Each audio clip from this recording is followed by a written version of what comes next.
This program is powered by thevirtual.show, making your offline events virtual. Ladies and gentlemen, the host of WEBIT Virtual, Dr. Plamen Russev. Hello and welcome back. Thank you for staying with us for the second part of this exciting upcoming pitches, where we are going to present you some of the best startups in the blockchain and, of course, their solutions.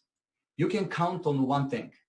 They've been very carefully selected from hundreds of others, and you will hear and be witness of some really amazing solutions and opportunities. Until now, we were discussing with Roger and Christina how this whole crisis could be positively impacted, hopefully, by blockchain and crypto. Now you will see some of those that we believe can make that positive impact. But before we move ahead, you know the rules. The rules are very simple. We do a pitch competition. In the next editions, you will see even more interesting and more interactive opportunities to be part of this competition yourself as viewers from the comfort of your office or your home. But today, you can still give your vote for the first time in our programs. Again, it will be much better in the future, I promise you. And you can have your own vote counted for every startup. So those of you who are watching that program from virtual.webit.org, they will have the opportunity to interact and to tell us what they think about the startups. There are two buttons, yes and no. So if you want to support the startup that you are watching their pitch now, you can click the yes button. And the more of these yes every startup collects, the more, of course, it will mean that they won the heart of the audience. And there will be one more award, not only the award to be able to join WEBIT Festival with a free exhibition stand, the opportunity to pitch in front of thousands of investors, and to be eligible to win the $1 million award.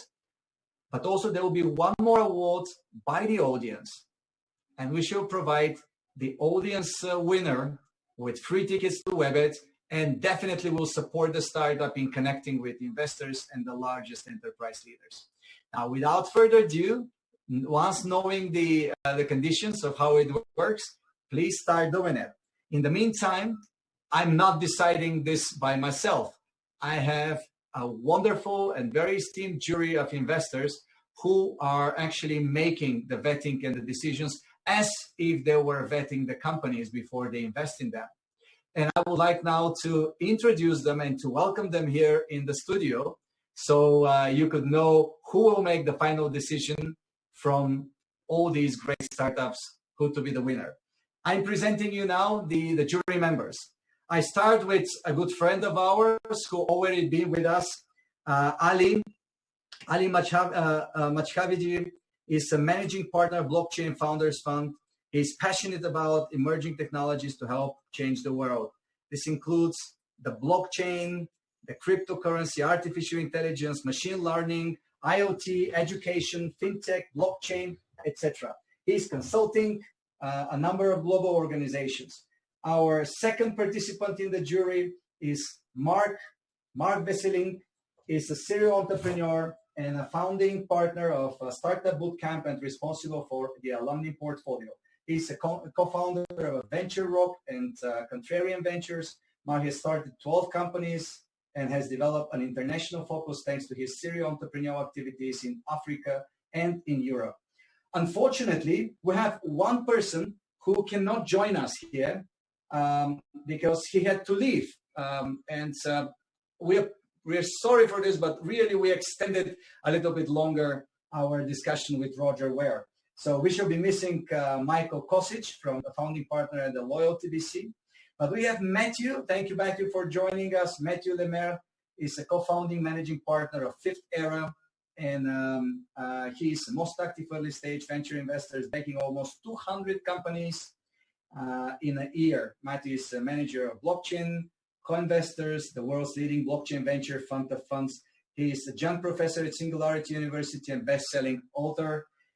Thank you so much for all of you for being with us, and welcome.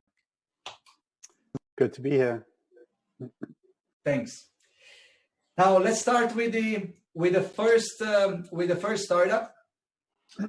They will have 3 minutes to pitch, and we will be having 3 to 5 minutes to ask them questions. After these questions, you should be vetting them, and then the numbers will win that competition. We're vetting 5 factors. This includes scalability, uniqueness of the idea, marketing approach, business approach. And so from that perspective, we shall be very focused on these 5 elements and be very careful who we choose, because at the end of the day, this time you're not putting your money, you're putting my money in this. So hopefully you will help us choose the best of the best. Again, thank you so much for joining. Yes, thank you. What do you think is the biggest challenge? We've discussed, you've heard the discussion with Roger Ver. What do you think is the biggest challenge in adoption of the blockchain technologies as a mainstream?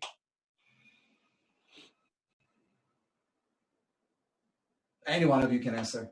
Yeah, I mean, I'll go ahead. I think the really at the core of it, just because there's a lot of different industries that blockchain touches, and at the core of it, it's about essentially making solutions that people want to use or businesses want to use and that are extremely simple and engaging. And I think right now, one of the challenges that we've seen across the blockchain space is most of the solutions are very complicated. They're much harder than, say, tapping your credit card on a terminal.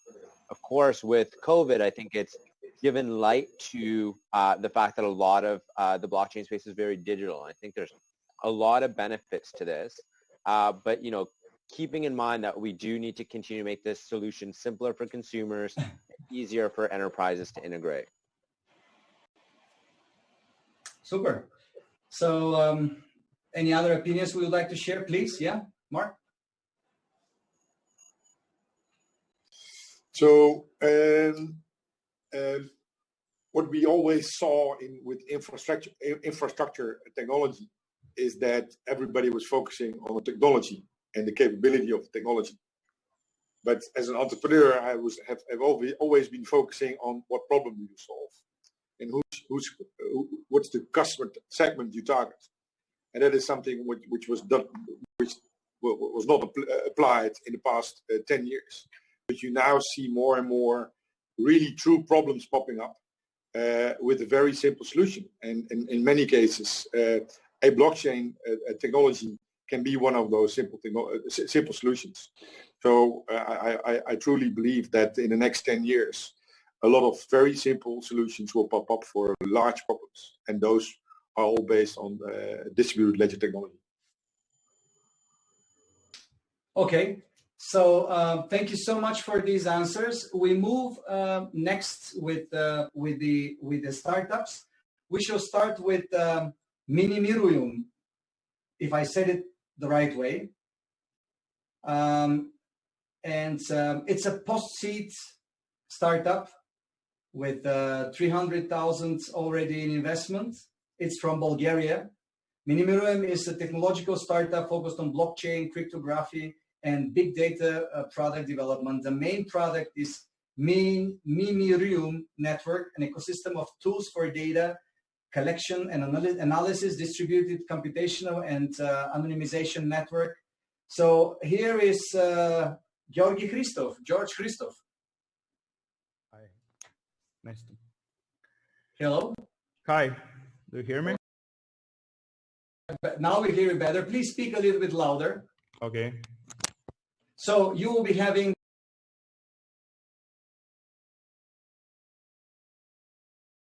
after the 3rd minute, I will stop you and we'll start asking you questions from the audience. Is that okay with you? Yeah, of course. All right. So the clock starts now. Privacy. Do you believe in it? Do you truly believe in users' right to actually own, control, and even monetize their data? This guy. No, it's not. I cannot move my presentation. With the arrows up and down. Yeah, I'm trying with arrows, but I cannot move that. Oh, okay. Now it started. But my presentation is a mess. I mean, this is not the presentation I sent to you. Try the next one. Try the next one. Okay, so I'm sorry. Can I start from the beginning? Well, your 3 minutes are going, but let's start from beginning now. Okay. Privacy. Do you believe in it? Do you truly believe in users' right to actually own, control, and even monetize their data? This guy. No, it's not me. He is much cooler than me. This is Mimir, the Norse god of knowledge and wisdom. And he has one simple rule. He never gives his wisdom without something in return. He made Odin himself sacrifice his eye in exchange of knowledge. And here we are, 2000 years later, claiming that data is the new oil and still giving away our personal data for free. Maybe some of you know or at least suspect that your data is valuable, but let me show how valuable exactly. The size of global marketing research industry alone is going to surpass $76 billion in 2022. And if we add all other industries based on using users' data like digital advertising, surveys, data mining, and we easily go over $500 million. But if our data is so valuable, why we keep giving it away for free? Is this right? Is this fair? No, it's not right and it's not fair, but it can be changed. And the users are already demanding for a change. In a survey conducted in March 2019, 74% of the respondents replied that the trade-off between giving their personal data in exchange of free digital services is no longer acceptable. 74%. And here we are, Mimirium Network.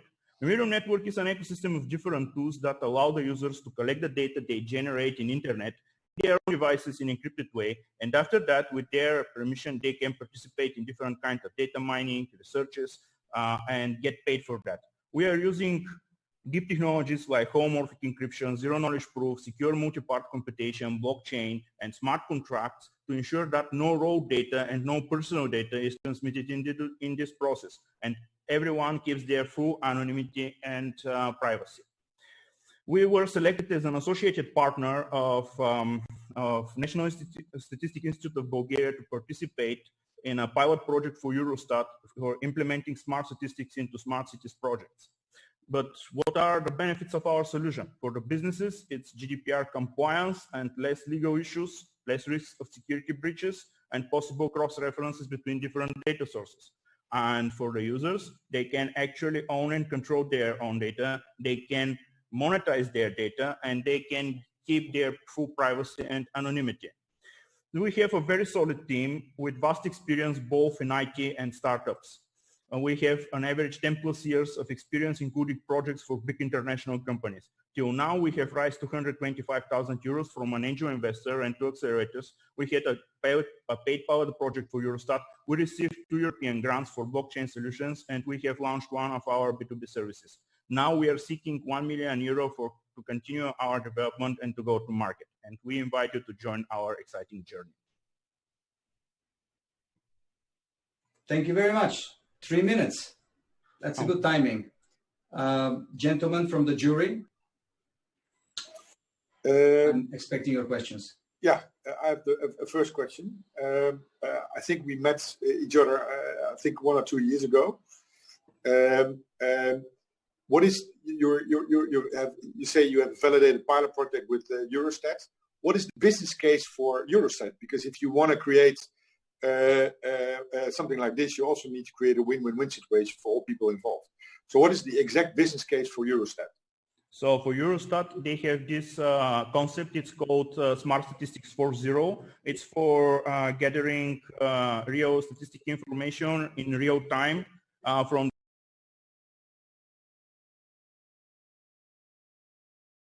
pilot project for them was to show them how we can implement our system for gathering statistic information about the movement of different users with disabilities and without disabilities in the city, and without violating any GDPR or violating their privacy and anonymity.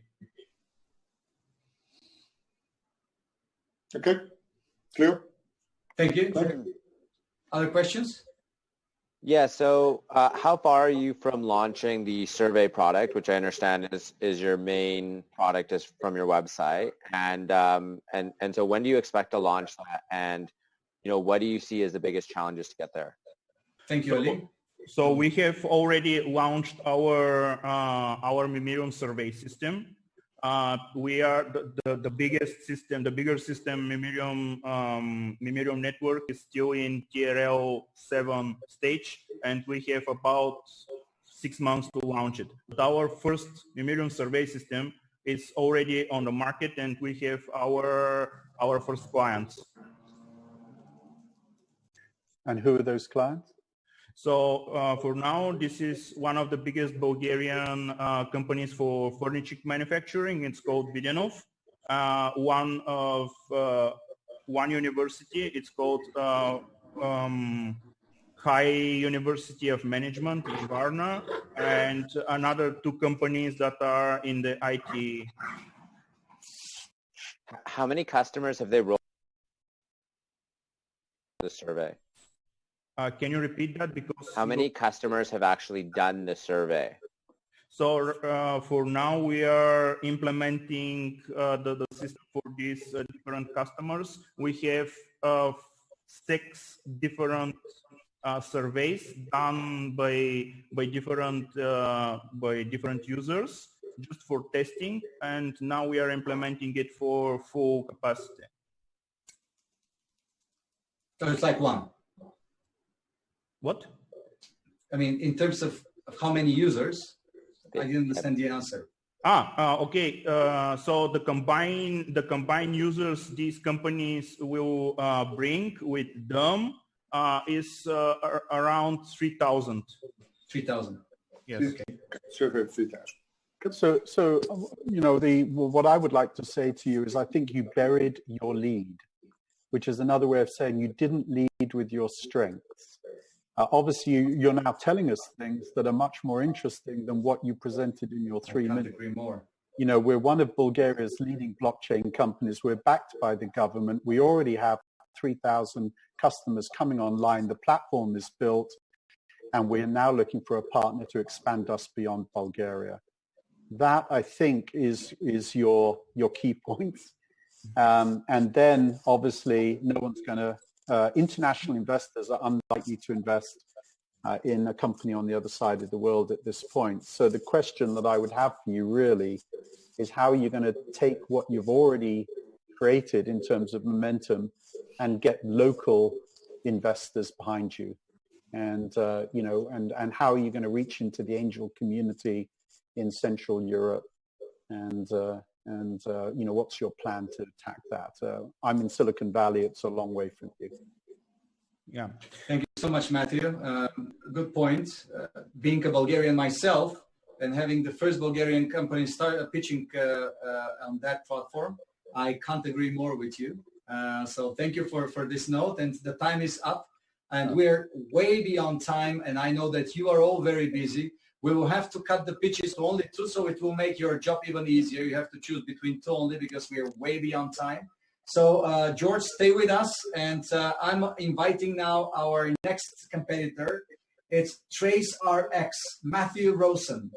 The same development in terms of funding, $300K from USA. TraceRx is a digital supply chain platform that integrates the latest in distributed ledger technology to create seamless, semi-autonomous supply chain that drives key information to key stakeholders, working with international agencies and groups such as Bill and Melinda Gates Foundation, Research Triangle Institute, and Site Savers Internationals on delivering medicine to the most needed segments of the global community. The TraceRx platform reinforces complete transparency, and the rest you will hear from Matthew Rosen. Hello, Matthew.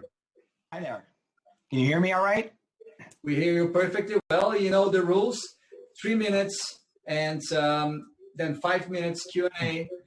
In order to move your presentation, use the down arrow. I'm sure that our team has already told you this before the show, so you should be able to do it. The 3 minutes start now.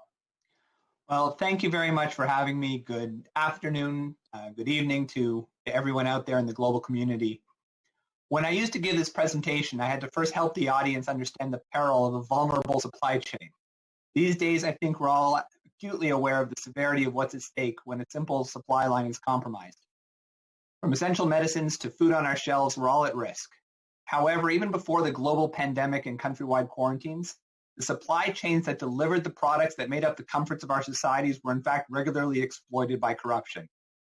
In fact, last year, corruption prevented 30% of all development assistance from reaching its final destination. That equated to a $9 billion loss. My name is Matt Rosen, as I was introduced, and I'm the co-founder of TraceRx, a simple-to-use subscription-based software application supported by blockchain designed to track and trace every item, no matter where, and deliver mission-critical insights in real time, putting a stop to corruption in the supply chain. I've spent the last 15 years providing custom supply chain solutions to international agencies, resolving their supply chain gaps. What I discovered was that most organizations are losing to corruption because of lack of visibility and awareness. So we assembled a team with over 90 years of collective experience in this space, engaged a group of award-winning top blockchain and app developers, and set out to fix the problem.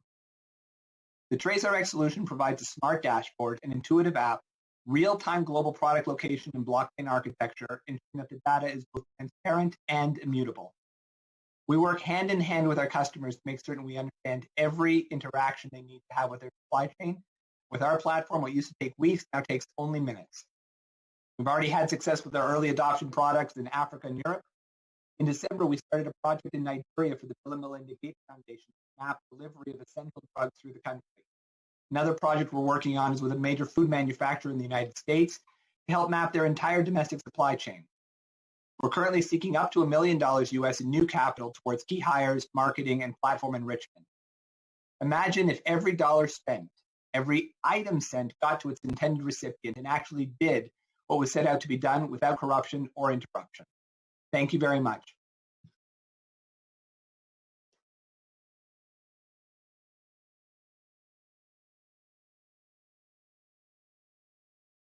We start with the questions. I think we have some technical problems, but do you hear, are we still in the room? Matthew, Ali, do you hear me? Perfect. All right. Let's just start with the questions now. Who has the first question? Is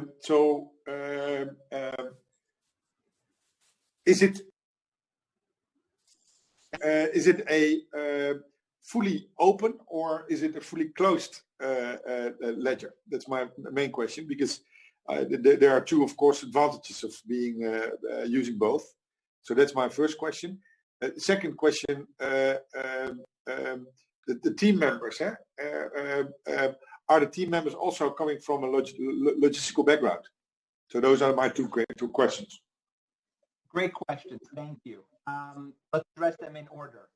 So it is a semi-permission network on Hyperledger Fabric. And again, we can go into just the advantages and disadvantages of both, but we felt that because of the potential security breach for some of the supplies that we were going to be sending, we wanted to have a little bit of capability of securing the overall chain. As for the team members, no, we all come from diverse backgrounds. So I have the supply chain logistics background personally. We have a team member who's dedicated towards marketing. We have another one from sales who comes with... It's a very bad connection with you. I'm so sorry. This is not good for you because it's damaging your own presentation. But you were we were hearing you very well while you were presenting, but hearing now terrible once you're answering the questions. I don't know. I'll slow down in front of the microphone. That will hopefully solve the issue. Hopefully this is better. Yeah, it is. All right. The team members all come with their own unique experience, one dedicated to international marketing, one with NGO in-country experience for sales, myself with logistics. Obviously, the tech side comes with a background of development. All right. Other questions? Yeah. So first off, I think it was quite an interesting presentation. So I have a few questions. One, what was your revenues? Two, looking at your website, I think it's completely different from what you're saying. I mean, it almost looks like a disaster. Funny, isn't it? Compared to, if a client, were to actually come across this, or a potential client, I think that's something that you guys definitely need to work on to kind of align those pieces. And the third part that I have is, how do you compete and get different sorts of middlemen or different sorts of partners on board for this solution? Because one of the things we've seen with supply chain and tracking in the blockchain space is basically no one has been able to get a lot of partners on other than very large organizations, or VeChain has also had a lot of success getting those organizations on. But the startups have had a lot of trouble getting 10, 20, 50 sort of middle players involved in all adopting their solution to make it work. Okay, so thank you for the insight into the website and sort of the divergent messages there.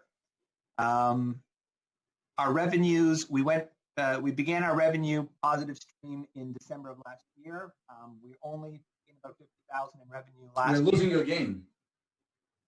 We took in approximately 50,000 US last year, but we only started being revenue positive in November. No, sorry, we don't hear you. I mean, can you speak in front of the microphone? There's something happening with your connection while I was speaking. In last year, we took in $50,000 in $50,000, 50. Yes. Okay. That only came online in November of the end of the year. We are contracted this year already with 120,000 and contracted to expand that next year to triple it to 380, almost 400,000 already on contract. So just for everyone who didn't hear, expecting to triple the revenue that they are planning for next year, up to 300,000-400,000 from 120 this year and 50 starting November last year. So do you have any other questions? It's a very unfortunate that we have such a bad connection. The middle market players have not been a challenge for us because we look at adopters on our platform who are looking for last mile solutions. So we engage them, and then they drive the middle players. Our system is shipper agnostic. No, it's a torture. Sorry, let's stop it here. That's very, very unfortunate indeed that we have such a bad connection. But we are almost anyway run out of time. So I would like to request now the panel of the jury to share their thoughts on these two presentations. Again, we have to be only with two today because we are over time. And I would like to hear your thoughts and your advices. I've already heard Marc's advice on George, which was absolutely on the spot. So who would like to start first? Maybe Ali? Sure, happy to. So in terms of the first presentation, Mimirium, I think there was a lot of things just missed in the presentation that I'd expect even in a 3 or 2 minute presentation. So we didn't really hear much about the team. We heard a little bit about some potential customers coming online, but it didn't seem like any of them have actually used and driven out the product to their actual customer. And I think it's very key to work on getting very clear feedback and iterate. At least that's my philosophy around startups that I think works quite well. And so I think that's something to me that was missing.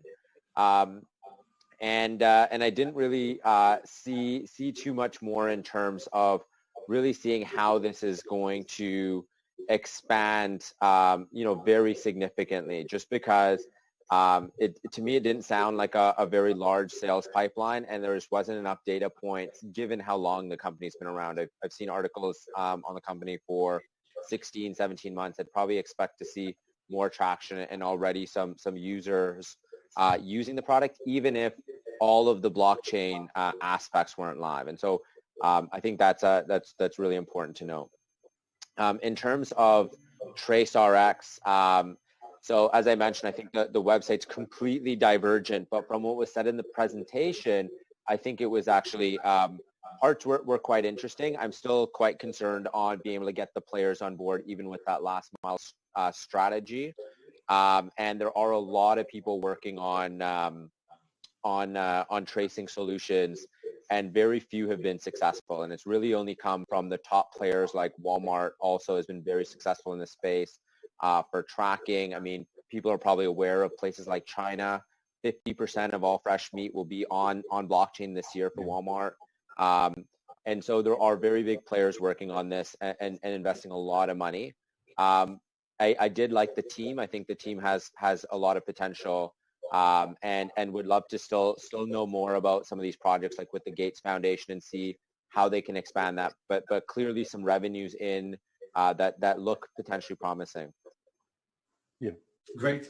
I just would like to remind the jury to submit their estimations and bets, so we can have the grades and then define the winner.